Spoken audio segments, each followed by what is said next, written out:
Class 5 এর ছাত্রছাত্রী বন্ধুরা, আশা করি তোমার সবাই ভালো আছো। আজ আমরা যে বিষয়টি নিয়ে আলোচনা করব ক্লাস 5 এর ফার্স্ট ইউনিট টেস্ট অর্থাৎ প্রথম পর্যায়ক্রমিক মূল্যায়নের আমাদের পরিবেশের প্রশ্নপত্র নিয়ে। এই মুহূর্তে আমরা হাতে পেলাম একটি স্কুলের ক্লাস 5 এর পরিবেশের প্রশ্নপত্র। দেখে নাও, ফুল মার্কস তোমাদের রয়েছে 20 আর সময় তোমাদের রয়েছে 40 মিনিট। একে দাগে রয়েছে সঠিক উত্তরটি বেছে নিয়ে লেখো। প্রশ্নের মান 1 করে 1 × 4 = 4। দেখে নাও।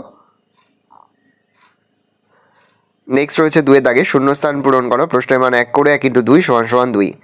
3 দাগে রয়েছে সঠিক উত্তরের পাশে শুদ্ধ আর ভুল উত্তরের পাশে অশুদ্ধ লেখো। প্রশ্নের মান 1 করে 1 × 3 = 3। 4 দাগে সংক্ষিপ্ত প্রশ্নগুলোর উত্তর দাও যে কোনো দুটি। প্রশ্নের মান 2 করে 2 × 2 = 4। তারপর হচ্ছে 5 দাগে নিচের প্রশ্নগুলোর উত্তর দাও যে কোনো দুটি। প্রশ্নের মান 3 করে 3 × 2 = 6। তোমাদের বাড়িতে দেখা যায় 5টি করে উদ্ভিদ ও প্রাণীর নাম লেখো। অস্থিসন্ধি ঠিক রাখতে কী করতে হবে এবং কী খেতে হবে?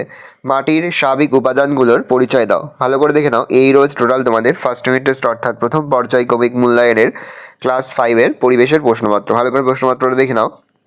যে মুহূর্তে আমরা বিভিন্ন স্কুলের প্রশ্নপত্র হাতে পাচ্ছি, সবার ফার্স্ট ভিডিওর মাধ্যমে কিন্তু আমরা তোমাদের কাছে তুলে ধরছি। তোমরা কিন্তু অবশ্যই আমাদের চ্যানেলটা সাবস্ক্রাইব করে রাখবে। দেখে নাও ভালো করে।